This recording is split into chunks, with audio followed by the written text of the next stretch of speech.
My name is Jack Meyer, and I met Sherry during our first year of college. Our mutual acquaintance suggested that we arrange a meeting, and when we finally met in person, I was immediately struck by her beauty. Sherry was not conventionally attractive, yet she possessed a certain endearing quality. He was 5 feet 2 inches, possessed striking blue eyes, and shoulder-length blonde hair. Her physique was slight yet perfectly proportioned. Despite her lack of awareness, I had already resolved that I would win her affections. The notion that I might not succeed never crossed my mind. Sherry and I began dating, and within a few weeks, we became a couple. Following our initial encounter, we engaged in sexual intercourse for the first time. The experience was profoundly impactful, and I developed a profound infatuation with Sherry and a strong attraction to her body. Neither of us was a virgin, but our experience was limited in scope, and we derived pleasure from each other's bodies. It is reasonable to conclude that we were deeply in love. We married shortly after graduation and purchased our first home, a condominium. Subsequently, Sherry obtained a real estate license and commenced employment with one of the most renowned agencies in the region. I leveraged my engineering degree to secure a lucrative position at an electronics company. Over the subsequent 13 years, we established a life that I considered ideal. Initially residing in our apartment, we subsequently expanded our family and purchased our dream home as our income increased. 8 years later, Shelby was born, followed 2 years later by Ryan. We adored these 2 children, and our lives revolved around them and our family. What, then, happened? I would have liked to believe that I noticed subtle indications that something was amiss, but I did not. I was completely BLBL and calm, living in a world of absolute love and trust with my wife. A fortuitous event provided the impetus for my awareness of the situation. Our daughter Shelby had fallen ill at school. It was Thursday, and shortly before noon, the school nurse contacted me to inform me that Shelby was indisposed with an ailment akin to influenza. At that moment, I was engaged in a staff meeting. I requested that the school nurse contact my wife. The nurse informed me that she had attempted to reach her at her place of work, where she was informed that I was informed that my wife would be unavailable for the remainder of the day. She attempted to contact us at home, but there was no response, so she left a voicemail. She then called my mobile phone, but it was sent to voicemail. I was therefore contacted because it was imperative that my daughter be collected as soon as possible. I apologized to my staff and proceeded to drive to Shelby's school as quickly as possible, where I collected her and returned home. Upon opening the garage door, I was surprised to see a car that I did not recognize parked in my car's place next to my wife's car. At the same moment, I experienced a sudden lump in my throat and a sensation of unease in my stomach. I immediately dismissed the possibility that my wife, the woman I love more than my life, could have an affair. However, I was compelled to investigate further. I exited the vehicle and attempted to prevent my daughter from discovering the car. I instructed Shelby to wait in the vehicle for a brief period. She inquired as to why she should remain in the car. I informed her that I believed there was an exterminator at the residence, spraying the house with insecticide, which would exacerbate her condition. I provided her with a false explanation, which was the first instance of deception I had ever perpetrated upon my daughter. I instructed her to lie down and await my return. Shelby expressed her displeasure, but I instructed her to comply. I proceeded to wait in the back seat, attempting to remain as inconspicuous as possible. I unlocked the kitchen door, hoping to find my wife and one of her friends engaged in conversation and consuming coffee at the kitchen table. However, upon turning the corner, I discovered the kitchen to be empty. I proceeded to traverse the kitchen and enter the living room, anticipating that she might be seated on the couch engaged in conversation. However, there was no one present. Then, I heard her voice. I heard a laugh, the joyful girlish laugh that I knew so well. It came from above, and my heart sank. The only rooms upstairs were the bedrooms. My knees weakened, but I forced myself to walk forward. Despite my discomfort, I was determined to find out. I proceeded up the stairs quietly, the carpet softening the sound of my footsteps. The first bedroom belonged to my daughter. The door was open, and when I looked inside, I found that the room was empty. The bed was made, the second door led to my son's room, and the door was closed. I began to open it, but then I heard my wife laughing again, this time coming from the far end of the hallway from the master bedroom. My heart began to beat rapidly. I slowly approached the edge of the door and listened. At first, I did not hear anything. Then, I heard the sound of the bed gently rocking against the wall, followed by my wife's voice. "Oh, Greg, it's so good. Oh, yeah, be my man." Then, a man's voice. "It's nice, isn't it?" "Yes, Greg, you know that's good. It's the best thing that ever happened. I've told you that 1,000 times. Not even your worthless husband, Jack. Please don't call Jack a wimp. Greg, that's not true. He just can't make me feel the way you do. He loves me very much and tries very hard." My body turned to ice. My loving wife couldn't stand it. The manner in which I engaged in sexual intercourse with her compelled me to ascertain the veracity of my suspicions. However, I was simultaneously reluctant for them to become aware of my presence. I came to the realization that my marriage had reached its conclusion, yet I remained in need of tangible evidence of her infidelity. I slowly opened the door, just an inch, so that I could observe the interior. What I beheld was the catalyst for the dissolution of every ounce of affection I had ever held for my wife. She was positioned on her back on the bed with him. My initial reaction was to rush to him and assault him physically, but I realized that such an action would result in my own incarceration. He instructed her to assume a position on all fours, and she promptly complied. As these events unfolded, I observed with keen interest as they engaged in sexual intercourse. I turned away, quietly closed the door, and proceeded down the stairs, eventually reaching the vehicle and lowering the garage. I proceeded to close the door and start the engine, subsequently pulling out of the driveway. "Dad, where are we going?" I inquired, feeling a sense of remorse. "I am experiencing a desire to retire for the night." "I understand, Shelby," he replied. However, I was correct in my assessment. The situation in the house is likely to exacerbate your current condition. I have only been in for a few minutes, and I am already feeling unwell. I am conflicted about whether to divulge the truth or to withhold it. I will take you to Grandma's for a few hours until the unpleasant odor dissipates. It is a 15-minute drive, he noted. The drive to my mother's house was a mere 5 minutes, yet it felt like an eternity. My mind was consumed by thoughts of my failed marriage and the imminent dissolution of my relationship with my unfaithful wife. I was filled with an overwhelming sense of despair, and I was consumed by the realization that I could no longer remain in this toxic relationship.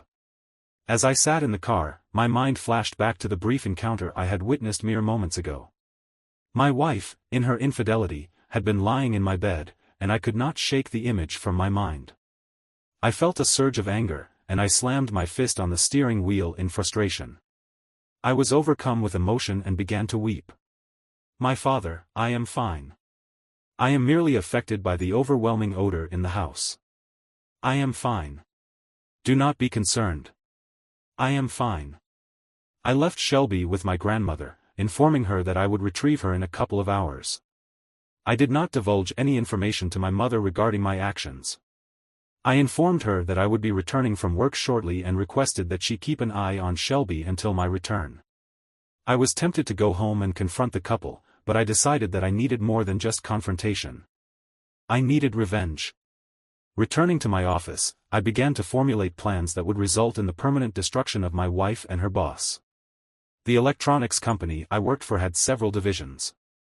Upon arriving at my office, I requested that my secretary ensure that I would not be disturbed for the remainder of the day. I then proceeded to contact my colleague in the security department, Dan Taylor. Taylor was an exemplary engineer and had been a close acquaintance since our college days. I informed him that I required his immediate presence, and he replied that he would come to me in half an hour. He arrived 20 minutes after the call. "Jack, come in, Dan. Please close the door. It appears that you have just lost your last friend." I am inclined to agree. I require assistance. "Jack, what is the situation?" "I have just discovered my wife and her superior was engaging in sexual intercourse with her in my residence, in my bed. I am at a loss for words. I would like to be, but I am not. I had to collect my daughter from her place of learning, and upon my return, there was a vehicle in my garage that I did not recognize. I surreptitiously entered the premises and discovered them in our bedroom on our bed. I was incredulous, but the evidence was irrefutable. This is an unfortunate turn of events. To whom it may concern. I am writing to provide a detailed account of the incident that occurred when I collided with another vehicle. I did not collide with the vehicle, however. I was compelled to leave my vehicle and wait in the car with my daughter after I observed the other vehicle's occupants together. I then proceeded to take my daughter to my mother's residence. I am seeking guidance on the best course of action moving forward. I am uncertain of the next steps I should take, but I am aware that I require tangible evidence to substantiate my claims. I require audio and video recordings of the incident. I appreciate your attention to this matter and look forward to your prompt response. Sincerely. Your name. Video footage of the next occurrence would be invaluable. It is therefore crucial to ascertain the optimal method of recording. This may entail the use of security cameras and microphones, or alternatively, more discreet means of audio and visual capture. The latter could include the use of small, unobtrusive devices that can be concealed in various locations within the residence to record events as they unfold. It is my belief that I can assist you in this endeavor, Jack. However, it is essential to determine the frequency of such occurrences. Is it a one-time event, or a recurring pattern? In the event of a situation becoming unruly, there is no possibility of avoiding confrontation. I am unsure if these meetings have been held on a regular basis over the past 6 months. However, I believe there is a strong possibility that they have occurred at my residence. It is likely that the individuals in question have been leaving behind a trail of evidence that they are unable to afford. Additionally, the woman in question is at home during the day, leaving only my residence and the children when I am at work and they are at school. We spoke for a few more minutes and then proceeded to discuss business. Dan informed me that he has access to a new beta line of wireless miniature cameras and microphones, that he also had a small voice-controlled recorder that I could place under the seat of Cher's car to record any conversations she might have while driving. While it would only record her side of the conversation, it was a superior alternative to nothing. I thanked him and stated that I would retrieve everything at his office the following day. Getting home that night was the most challenging experience I've ever had. I was uncertain as to whether I would be able to confront my wife and feign ignorance regarding the incident. I resolved that the most prudent course of action would be to feign illness, which was, in fact, the case.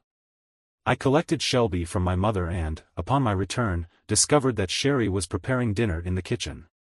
Upon seeing Shelby in my company, she expressed her displeasure, inquiring as to my whereabouts and demanding an explanation for my failure to notify her of Shelby's indisposition.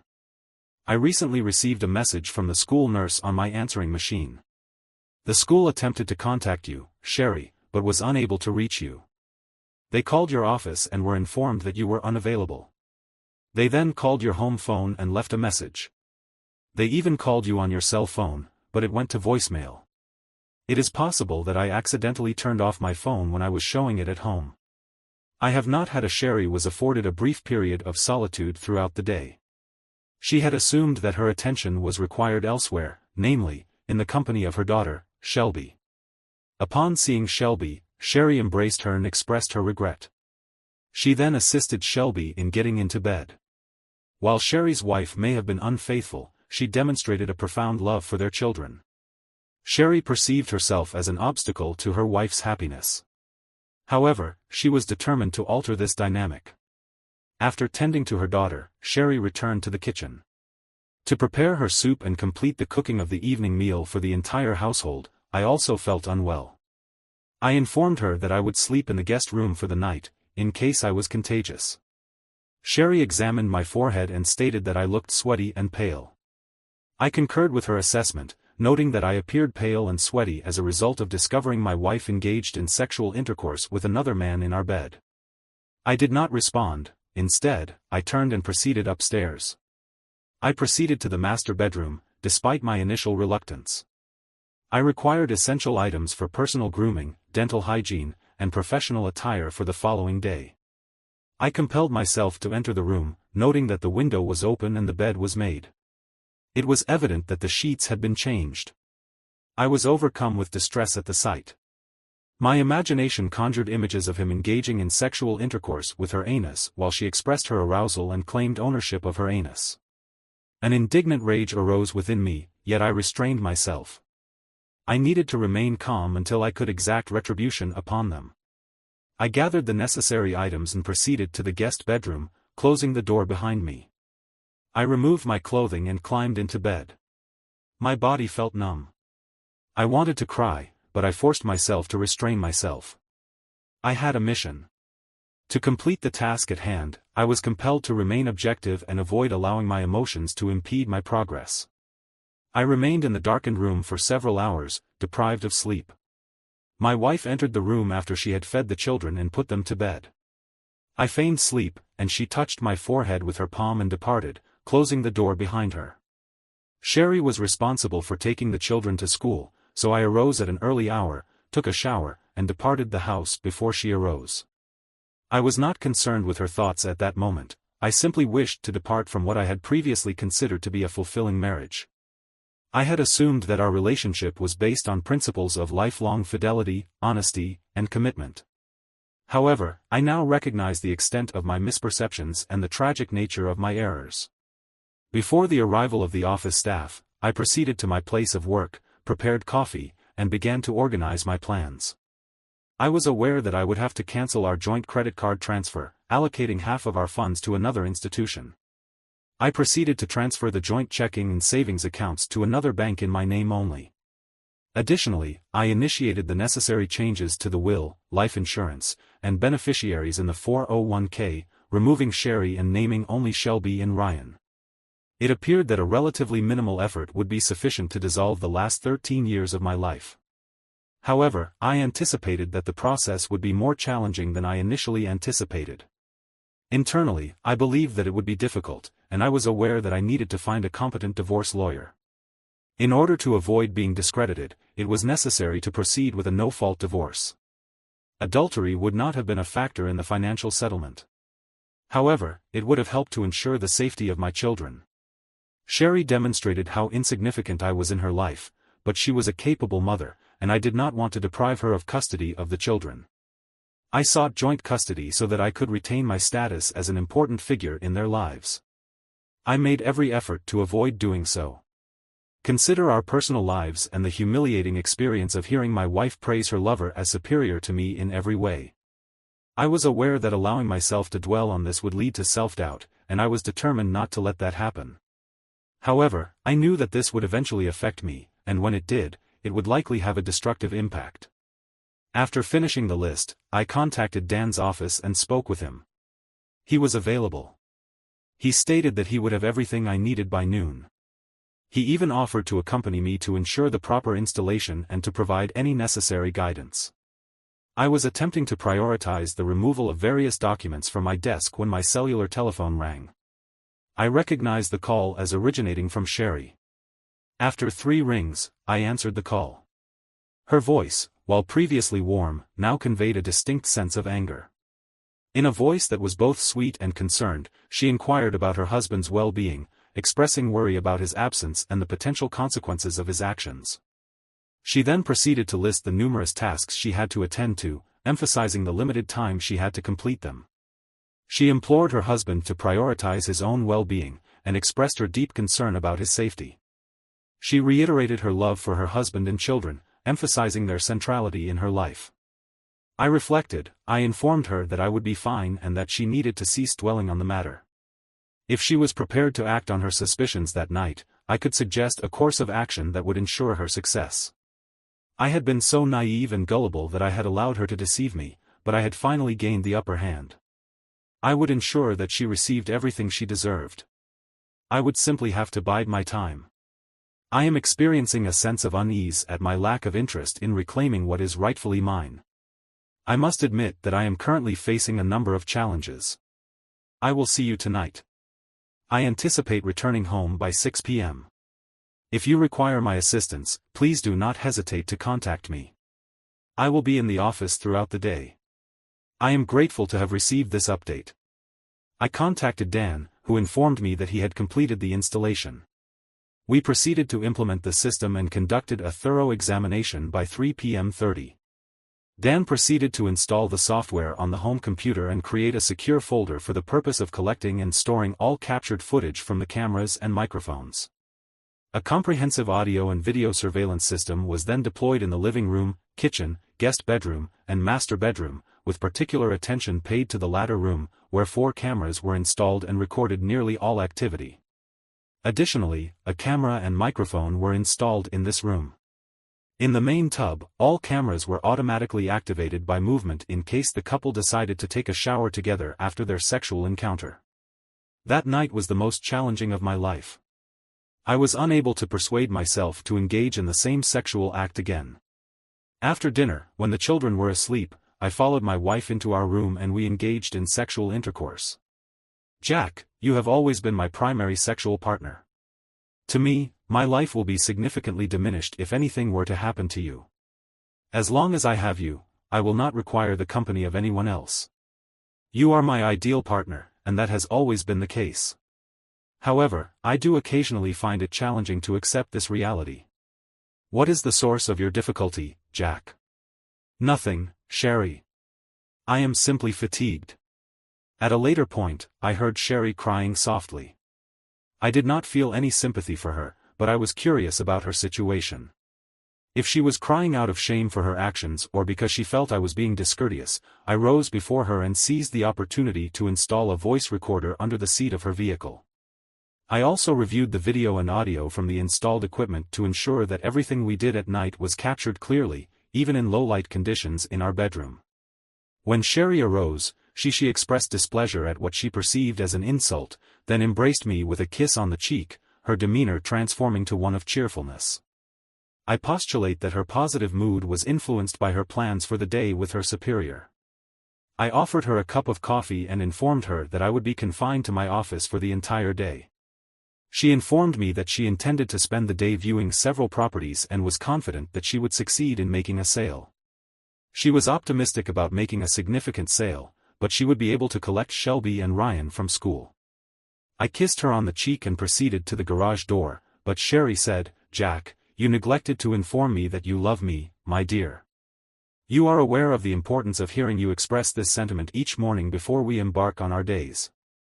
"I am sorry, Sherry. I have already resolved to reveal my feelings for you. However, I have numerous considerations. I have forgiven you this time, but it is important for a woman to hear her partner express their love for her. I will not forget, and I have indeed told other women how much I love them. However, I will not do so again. I went out, and I will not tell another woman how much I love her.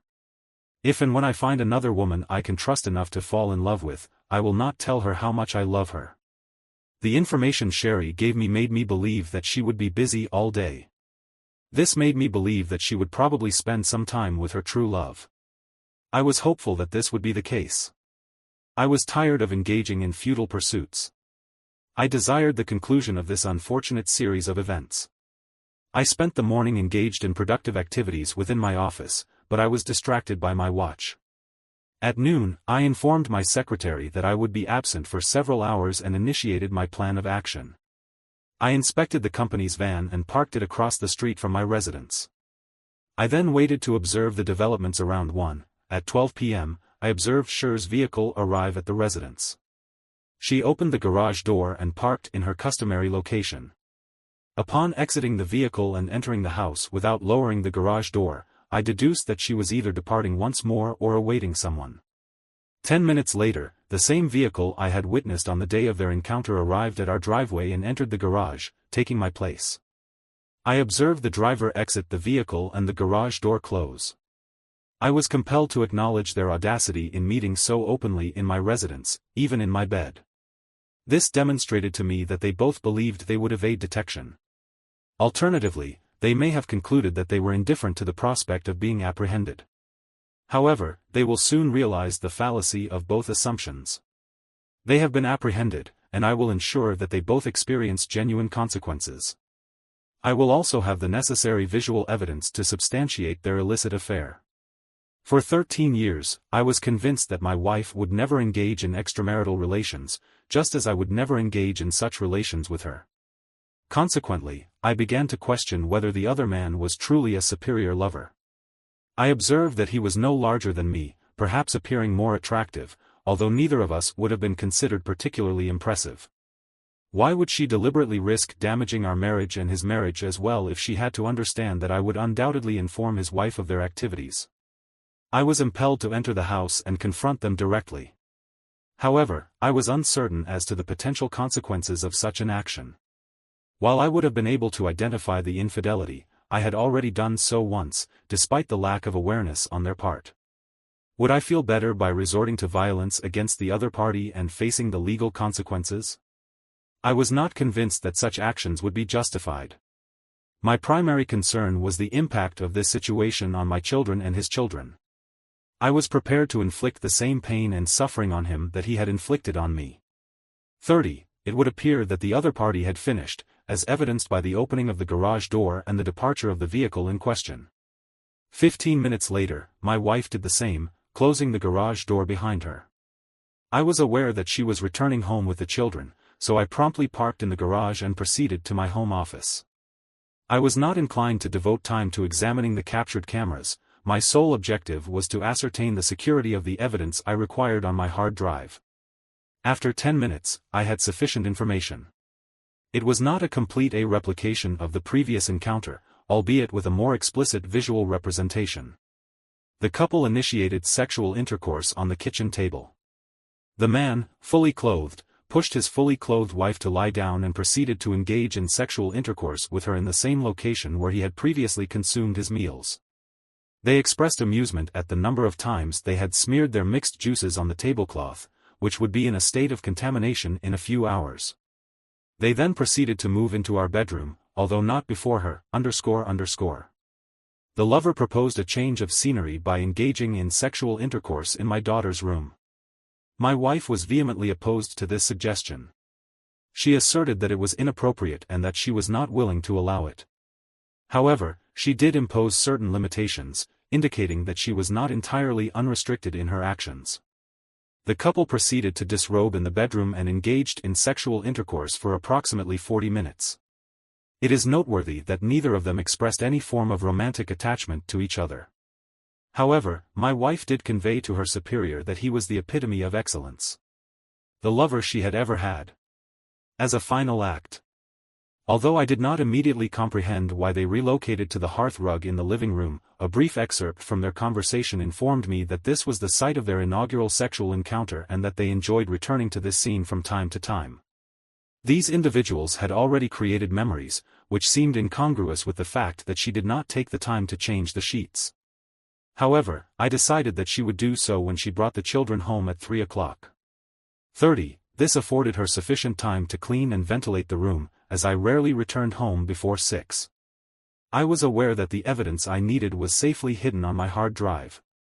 I turned off the system and left the house without even bothering to check the mess that was still present on my marital bed. I had seen enough, and although my heart hardened against my wife, I felt empty inside. This was soon replaced by a burning anger and hatred. In a state of intense anger and hatred, I smiled at the realization of the consequences I would bring upon their deceitful heads. I resumed my work and informed Dan of everything I had witnessed and heard. Like me, he was unable to comprehend how a seemingly loving wife like Sherry could engage in such actions. Not only had she broken our sacred vows to each other, but she had also attempted to heap as much humiliation upon me as possible. She had, in fact, been the most adoring and devoted lover throughout their 13-year marriage. When I broached the subject, she became enraged and informed me that such thoughts were revolting and unbearable to contemplate. These disturbing recollections caused me immense distress and anguish, compelling me to seek counsel from a reputable divorce lawyer. Dan recommended I was advised to contact the law firm that the company used to ascertain whether they could suggest someone. I spoke with one of the corporate lawyers at the firm, who provided me with 3 names of divorce lawyers who he knew had successfully defended her husband's rights. The first was preparing to retire and was not accepting new clients. However, the second agreed to make time for me the following day at 3 p.m. Subsequently, I resolved to cancel credit cards, change beneficiaries, and transfer funds upon my return home that evening. Sherry was preparing dinner in the kitchen while the children were engaged in their homework in their respective rooms. She was attired in a yellow sundress, and she appeared radiant. For a moment, I was overcome with emotion. She was smiling and seemed particularly cheerful. I deduced that this was her typical afternoon disposition. "Hey, baby," she said, "how's my man? I hope you had as good a day as I did." My day was somewhat intriguing.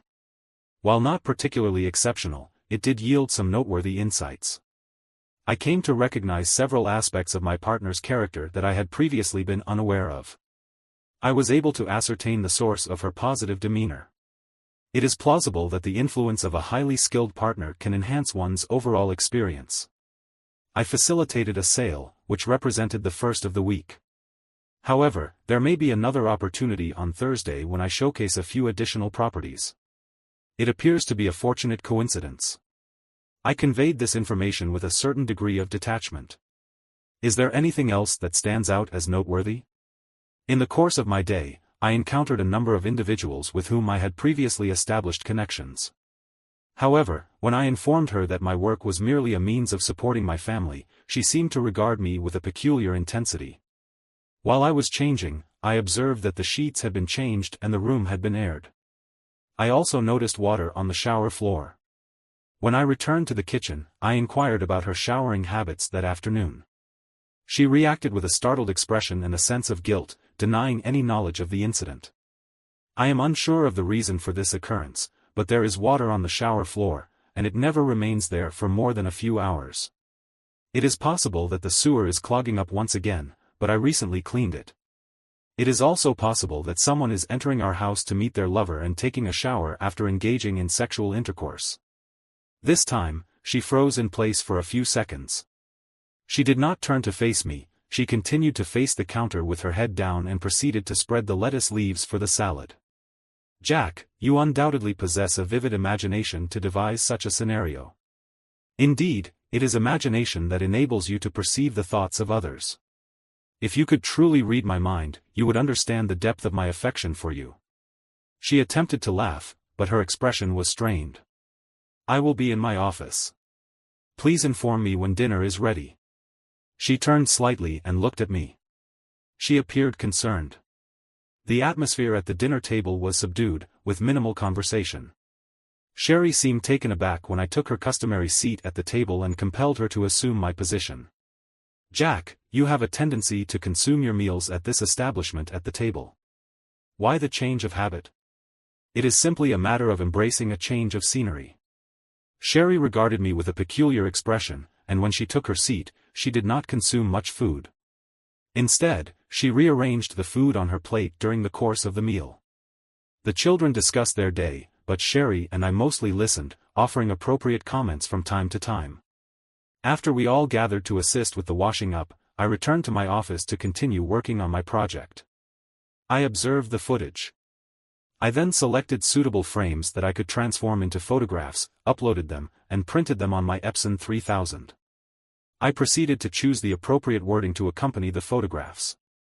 My remaining tasks were to meet with my lawyer to initiate the divorce proceedings, organize my financial affairs, and await the return of my wife and her lover to my residence. When I finally retired for the evening, Sherry was already asleep, or at least feigning slumber. I was reasonably certain that my actions that evening had prompted her to reflect on the situation, although it ultimately held little consequence. She was unable to influence my decision to divorce her unfaithful partner. In fact, I believe her actions today, Tuesday, may have caused her some concern. She mentioned another sale on Thursday, which I interpreted as a sign that she and her lover would meet that day. I intend to destroy the evidence on the same day. The following morning, I arose early, showered, and left before Sherry woke up. I had a full day of activities planned, including a meeting with my lawyer, which was scheduled for 3 o'clock. I had sufficient time to address all financial matters. My initial stop was at the HR department, where I updated the beneficiary of the life insurance and 401k from Sherry to Shelby and Ryan. The woman who assisted me gave me some peculiar looks, but I did not feel the need to provide her or anyone else with an explanation for my actions. My subsequent step was to cancel all our joint credit cards and obtain a new one in my name. It was then necessary to proceed to the bank, where I transferred half of the funds from our joint checking and savings accounts to another bank in my name. I was aware that I had to take action regarding our house, but I was confident that the court would allow Sherry to remain there with the children, so I postponed any action on this front until I had the opportunity to consult with my lawyer at 3 p.m. I met with my lawyer and found him to be a competent legal professional. He informed me that there was a possibility that I would lose custody of Shelby and Ryan and that I would be required to relinquish the house and half of my other assets to my wife, even if I could provide evidence of her infidelity. I requested that he draft a request for me, and when he informed me that I would likely be unsuccessful in retaining almost all of my assets, I told him that I would proceed with my own strategy. I informed him that I was confident I could persuade her to consent to my proposals. He was disconcerted but acquiesced to my requests, stating that all documentation would be prepared for her to be served on Friday morning. I also requested that he draft the documents for filing a lawsuit against her employer and the company she co-owned. The documents were to be prepared for filing a lawsuit against her boss and the company he co-owned for the purpose of destroying my marriage. These papers were also supposed to be ready by Friday morning. I was ready when I got home that night. I was cold toward Sherry. In truth, I already had everything I needed, and I just wanted it to be over so I could live my life. I knew that there was still a lot of pain and grief ahead, but I understood that there was no turning back. In any case, I would finally share the pain and suffering with my wife and her lover. After a quiet dinner with a little conversation, I retired to my study, where I printed out photographs of the lovers I was going to use and the inscriptions that I would affix to them. I completed these tasks without interruption and also had time to write a letter to Greg Allen's wife, enclosing several prints of the large photographs that I used on the posters and noting that I have a substantial collection of videos to provide her in the event that she decides to divorce her husband shortly after 11 p.m. a.m. I proceeded to our bedroom to ascertain whether Sher was asleep. I then proceeded to her vehicle, retrieved the recording from beneath the seat, rewound it, and listened to its contents. I was only able to discern one side of the conversations, which appeared to include several business calls. However, one of the calls was to Greg, and it included the following exchange. "Hi my love, thanks again for this day. Me too, I always miss you after we were together. Yes, oh my God, a whole week together is going to be heaven. Maybe we can soon. We can arrange a real estate convention, which we must attend." There was no mention of the following. Although the pain was as acute as it had been in the past, she was unaware of the imminent prospect of becoming his exclusive property forever. Furthermore, the knowledge that within a day I would ruin their idyllic life imbued me with a sense of satisfaction. Revenge proved to be a potent elixir. I replaced the tape with a new one and placed the recorder back under the seat, where I hoped it would capture evidence of her anguish. On the following day, when her world came crashing down, I barely slept. This was not due to heartbreak, I had transcended that stage. No, I had trouble sleeping because I was anticipating the events that were about to unfold. On the previous occasion, I arose at an early hour while Sher was still asleep. I stood and gazed at the woman who was the love of my life, the mother of my children, and the woman I expected to spend the remainder of my days with. I experienced a sudden rush of tears as I came to the realization that I had engaged in sexual intercourse with her. I will never again engage in sexual intercourse with her. Furthermore, I will never again embrace her or discuss our future. We had no future together. As I turned and walked away, I considered the consequences of her actions. She was likely unaware of the price she would have to pay for turning her back on me. However, she will soon become aware of the implications of her decision. I proceeded to take a shower and subsequently departed from the house. I then proceeded to have breakfast at the local diner and subsequently made a brief visit to my place of work to inform the secretary that I would be absent for the remainder of the day. I subsequently contacted Dan and informed him of the impending developments. He wished me luck, advised me to exercise caution and requested that I keep him informed of the outcome. I then proceeded to my lawyer's office to ensure that all necessary arrangements were in place for my wife and Greg Allen to be served the following day. After this, I contacted my wife to inform her that I would collect the children from school. My mother had requested that they be at her residence for the long weekend, so I will be returning home at approximately 3 p.m. 45 to retrieve some garments and deliver them directly to my mother. My wife expressed her approval and, in her most dulcet tones, informed me that on Saturday we would have the opportunity to spend the day in bed. I informed her and terminated the call. I reached a point where I was unable to tolerate her trivialities. I was not in a hurry to return home by 12 o'clock. At 12:30, I parked my vehicle in a location that afforded me a view of my driveway. While my vehicle was largely out of sight, I was able to observe any vehicle that pulled up to my residence. I was not required to see the garage door open and close, as I was aware of the predictable routine of my wife and her romantic partner. At 12:50, I observed the aforementioned individuals engaging in their customary activities. I observed Scher's vehicle enter the driveway, followed approximately 5 minutes later by that of Greg Allen. I should have experienced discomfort at the knowledge that my wife and her superior were engaging in sexual intercourse with each other in my marital bed while I was situated a short distance away, awaiting their completion of this act. However, I found that this sensation diminished over time. I was astonished at my own composure when I contemplated the various scenarios I was aware of their participation in. At 10 minutes to 3, I observed, Allen's vehicle departing from the driveway. 10 minutes later, Sherry followed in her own vehicle. I noted that she was applying a new lipstick as soon as they left. I proceeded to the garage and closed the door. I had a task to complete, and the time was limited. I went to my office and checked. The audio recording of the afternoon session revealed that the couple was engaged in sexual intercourse. I proceeded to transfer the audio file to my computer's hard drive. Over the next 10 minutes, I transported all the photographic plates I had made to the front door, where they could be easily accessed. I then packed a toothbrush and some clothes for Shelby and Ryan and placed them in my car. The only regret I had was the pain I was going to inflict on the two children I love more than anything in the world. However, I was comforted by the fact that I did not cause them the pain that they will soon feel when they realize that their mother and father are no longer together. All responsibility lies firmly on their mother's head. It was she who decided to have a long-term affair and completely destroy her family.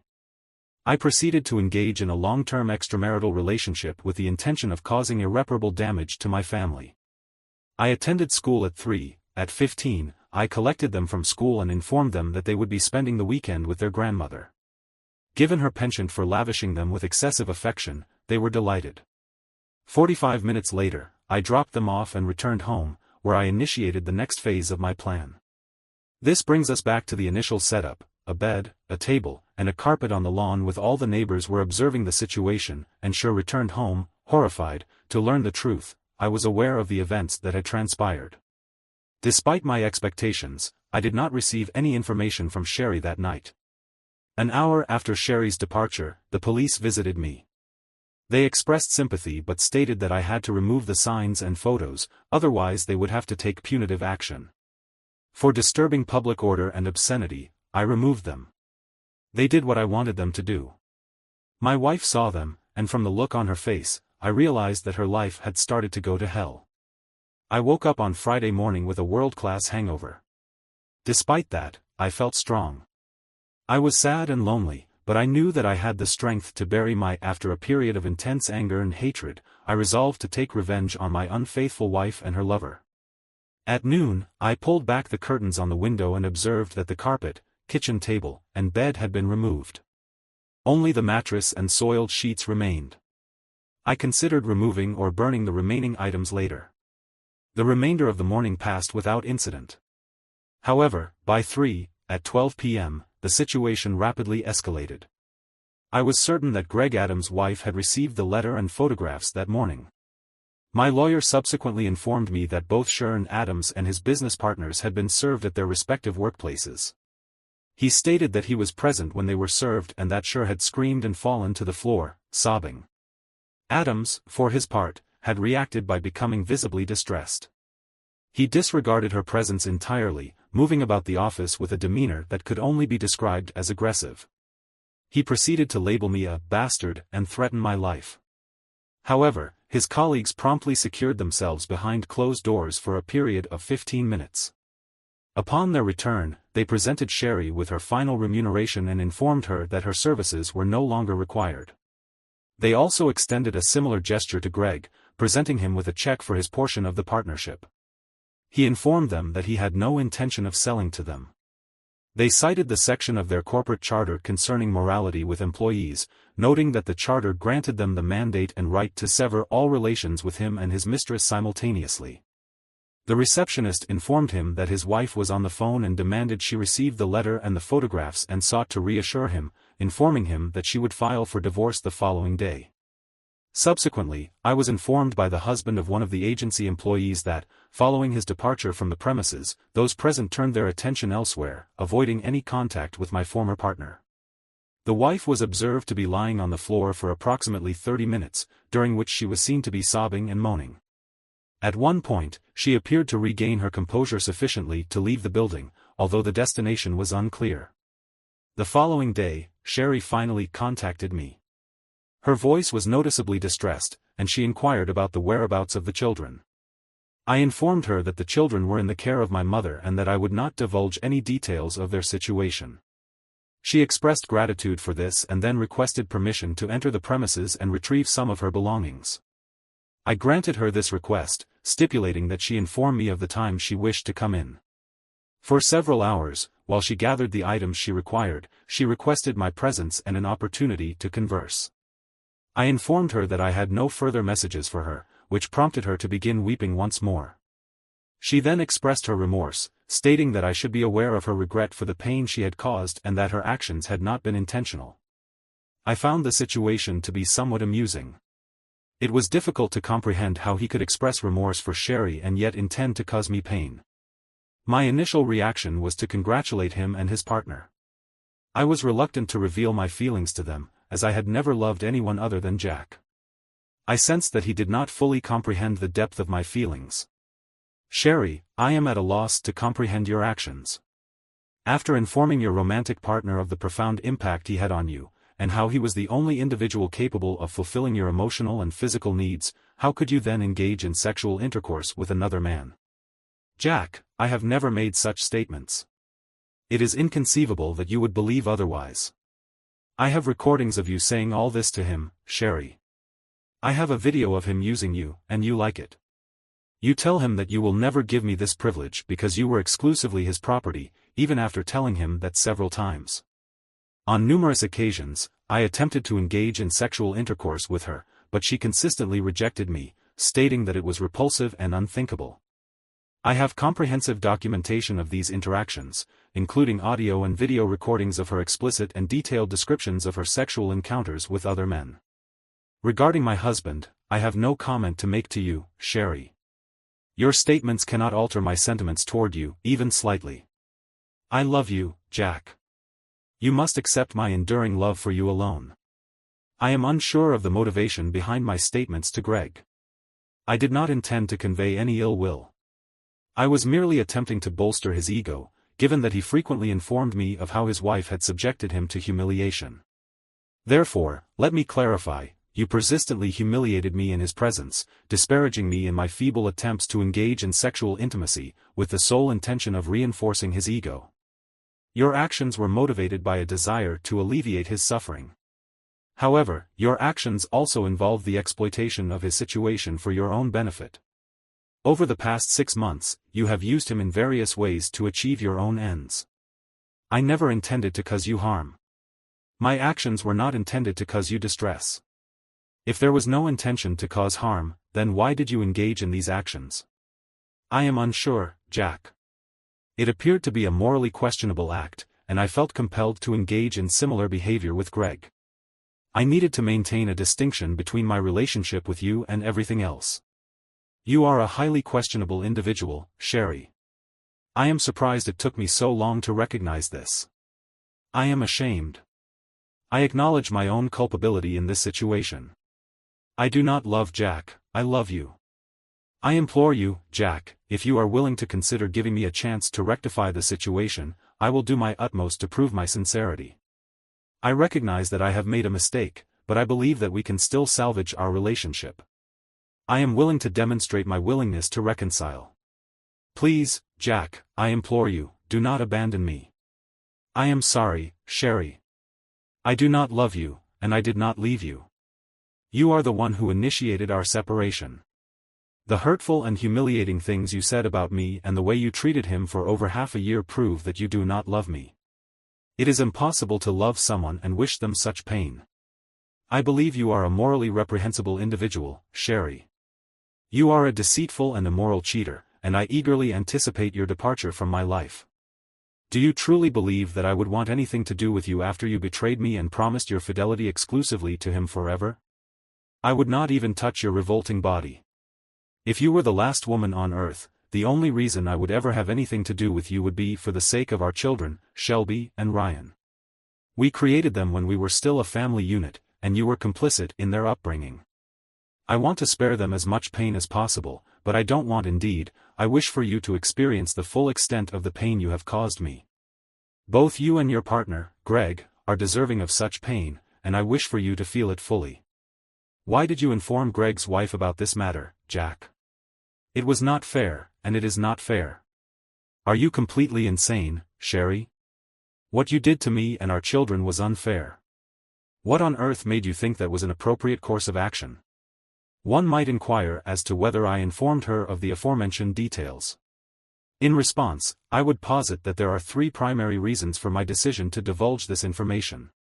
Firstly, he has effectively destroyed my family by repeatedly engaging in sexual intercourse with my wife.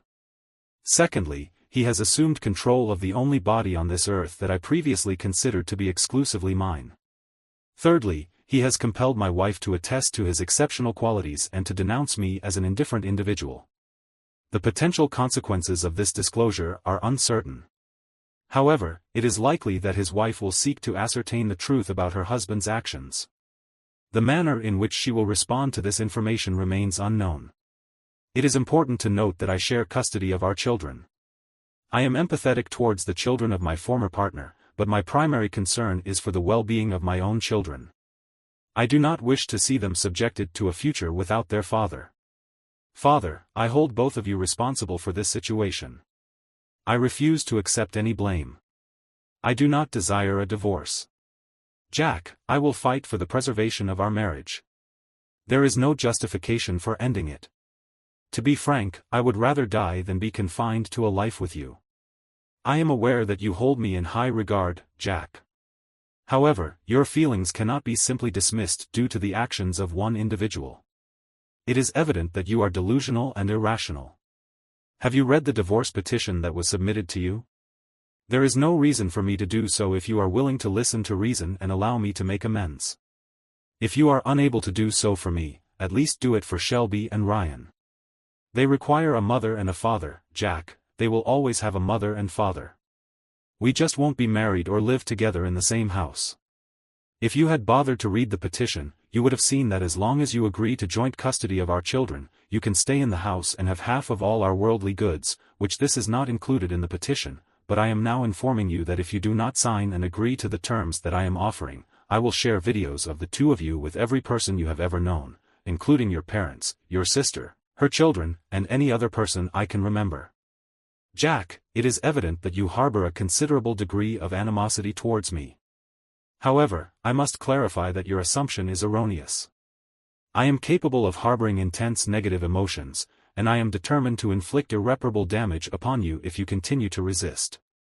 I am fully capable of expressing such intense negative emotions towards you, Sherry. I implore you, Jack, to reconsider your actions. Sign the divorce papers, Sherry. Sherry, please sign the divorce papers. The subsequent events are as follows: Sherry signed the papers, and the divorce was finalized after 6 months. She subsequently took up residence with Shelby and Ryan in the house we once shared, while I relocated to a condominium a few blocks away. Our children attend the same school district, so there were few despite the disruption to their schedules. The children were affected by the divorce. Shelby informed me that their mother had acknowledged that she had made a significant error in judgment and that our marriage was untenable. However, we both reassured the children that we would continue to be a source of support for them. I am unaware of the details of the conversation between Sherry and her family. She did not inform her parents or sister about the dissolution of the marriage. However, given that they were in communication with me, it seems that she did not blame me for the failure of the marriage. My mother regarded the situation as something that neither Sherry nor I could overcome. I had one final opportunity to retrieve the audio recording from Sherry's vehicle. The content of the voice track was noteworthy during this journey. Upon returning home, she contacted Greg and expressed gratitude for the enjoyable day. However, she also intimated that she believed he might suspect something and proposed postponing their plans for a couple of weeks until she was certain everything was in order. Upon arriving at the house, she was perplexed by the presence of numerous individuals in the street and observing their activities in our yard. When she saw the signs and photographs, she was overcome with anguish, screaming at the top of her lungs. As she departed, she repeatedly asked, "What did you do, Jack? What did you do?" It appeared that the gravity of the situation suddenly dawned on her. Her narrative shifted to one of disbelief and distress, uttering, "Oh my God, what have I done?" and, "Oh God, please, what have I done? Please God, make it all go away." She proceeded to contact her romantic partner, who answered. She then exclaimed, "He knows Greg. Jack knows everything about us." She subsequently engaged in a prolonged period of emotional distress.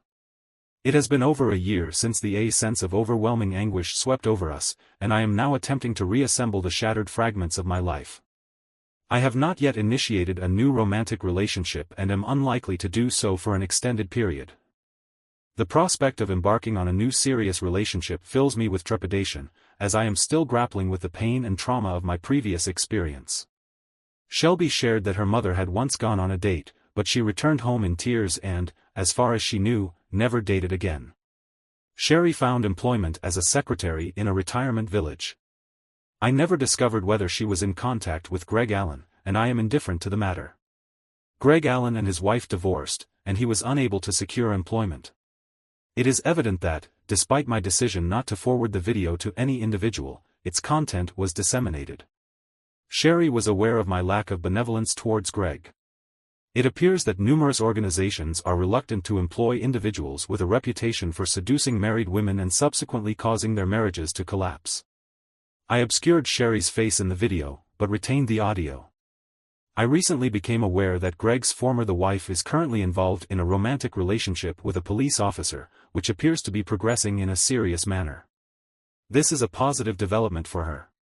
Regarding Greg's former company, in order to avoid negative publicity, they made me a substantial financial offer to refrain from legal action. I accepted this offer and, as far as I am aware, the matter is currently resolved. My primary focus is on my children and their future. At some point, I may also prioritize my own future.